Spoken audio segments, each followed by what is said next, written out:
Versus cancer. ধূমপান স্বাস্থ্যের পক্ষে ক্ষতিকারক। ধূমপান ক্যান্সারের কারণ।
আচ্ছা, আজকালকার সবাই তো এইটা ওইটা করে জ্যাকপট মারে, বাট আপনারা কখনো শুনেছেন ফেলিয়ার হওয়ার পরেও জীবনে জেতার গল্প?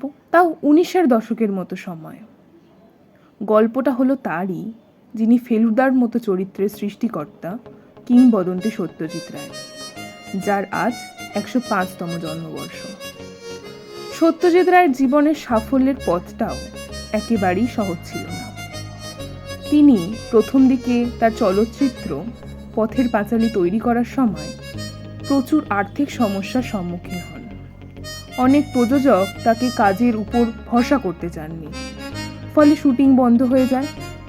কিন্তু অবশেষে সরকারি সহায়তা পেয়ে তিনি সিনেমাটি সম্পূর্ণ করেন এবং সেটি বিশ্বজুড়ে প্রশংসা কুড়ায়। তিনি তার এই ছবির মাধ্যমে প্রমাণ করেন যে জীবনে সীমাবদ্ধতা থাকলেও দৃঢ় ইচ্ছাশক্তি ও পরিশ্রম থাকলে সাফল্য আসবেই। তার জীবনের ব্যর্থতাগুলোই তাকে আরও শক্তিশালী করে তুলেছিল এবং সেই অভিজ্ঞতা থেকেই তিনি একের পর এক অসাধারণ চলচ্চিত্র তৈরি করেন। তার গল্প আমাদের শেখায় ব্যর্থতাই শেষ নয়, বরং সাফল্যের পথে এটি একটি গুরুত্বপূর্ণ ধাপ।